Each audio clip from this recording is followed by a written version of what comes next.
समुंदर कभी भूलता नहीं, लहरों के नीचे कितनी भी कहानियां दबा दो, एक ना एक दिन वो वापस ऊपर आ ही जाती हैं। और द ब्लफ इसी आइडिया पर खड़ी एक कहानी है जो अमेज़न प्राइम पे रिलीज हुई है, जिसके लीड में है प्रियंका चोपड़ा जोनस और कार्ल अर्बन।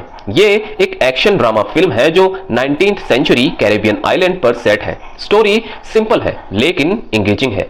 एक औरत अपनी पुरानी जिंदगी छोड़कर नॉर्मल लाइफ जीना चाहती है, लेकिन उसका पास्ट उसे छोड़ता नहीं। फिल्म की मेन कैरेक्टर है अर्सेल, जिसे लोग ब्लडी मैरी के नाम से जानते हैं।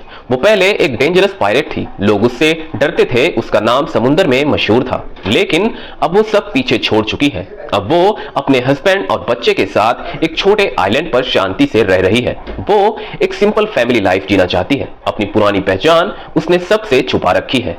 सब कुछ ठीक चल रहा होता है, तब एंट्री होती है उसके पुराने कैप्टन कॉनर की।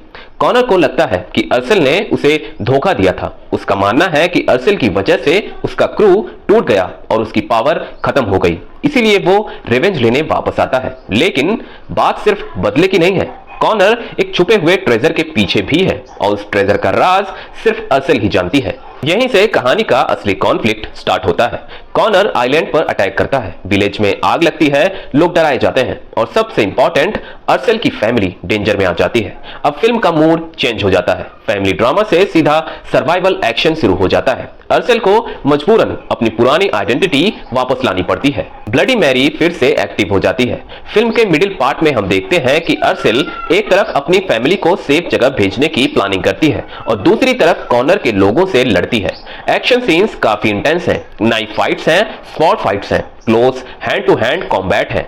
ये कोई फैंटेसी पायरेट मूवी नहीं है जहां मैजिक या कॉमेडी हो। यहां एक्शन ग्राउंडेड है और रियलिस्टिक फील देता है। हर फाइट पर्सनल लगती है। ट्रेजर का एंगल भी इंटरेस्टिंग है। ये सिर्फ पैसा नहीं है, कॉनर के लिए ये पावर का सिंबल है, उसके लिए कंट्रोल सब कुछ है। अर्सेल ने पायरेसी इसलिए छोड़ी थी क्योंकि कॉनर इनोसेंट लोगों को नुकसान पहुंचा रहा था। यानी दोनों के बीच सिर्फ पैसे का नहीं, सोच का डिफरेंस है। एक इमोशनल मूवमेंट तब आता है जब अर्सेल की फैमिली को उसका पास्ट पता चल जाता है। उसका बच्चा शॉक हो जाता है कि उसकी मां एक पायरेट थी। यहां फील होता है कि प्रॉब्लम सिर्फ बाहर की नहीं, घर के अंदर भी है।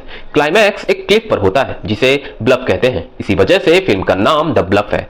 कॉनर अर्सेल को प्रोवोक करता है। वो कहता है कि तुम कभी चेंज नहीं हो सकती। फिर ब्रूटल फाइट होती है, स्वॉर्ड्स क्लैश होते हैं, क्लोज कॉम्बैट होता है और एंड में अर्सेल कॉनर को हरा देती है। ये सिर्फ एक विलन की हार नहीं होती, ये उसके पास्ट के खिलाफ एक फाइनल स्टैंड होता है। एंडिंग थोड़ी ओपन रखी गई है। विलेज दोबारा बन रहा होता है, फैमिली धीरे धीरे नॉर्मल हो रही होती है और लास्ट सीन में अर्सेल समुंदर की तरफ देखती है। फिल्म क्लियर नहीं बताती कि वो फ्यूचर में क्या करेगी, लेकिन ये जरूर दिखाती है कि उसने अपने पास्ट का सामना कर लिया है। अगर ओवरऑल बात करें तो फिल्म की सबसे स्ट्रॉन्ग चीज है लीड परफॉर्मेंस और action sequences. Setting visually strong है, एक्शन इंगेजिंग है। वीकनेस ये है कि स्टोरी थोड़ी सिंपल और प्रेडिक्टेबल लग सकती है। सपोर्टिंग कैरेक्टर्स को और स्ट्रॉन्ग लिखा जा सकता था। लेकिन अगर आपको रिवेंज और सर्वाइवल वाली स्टोरीज पसंद है तो ये मूवी एक सॉलिड वन टाइम वॉच है। सिंपल सी कहानी है, एक औरत अपनी फैमिली को बचाने के लिए अपने पास्ट का सामना करती है और कभी कभी इतनी सी कहानी भी काफी होती है। बाकी आप अपना ओपिनियन कमेंट में जरूर बताना। See you in the next video. तब तक keep watching, keep loving cinema with Puneet.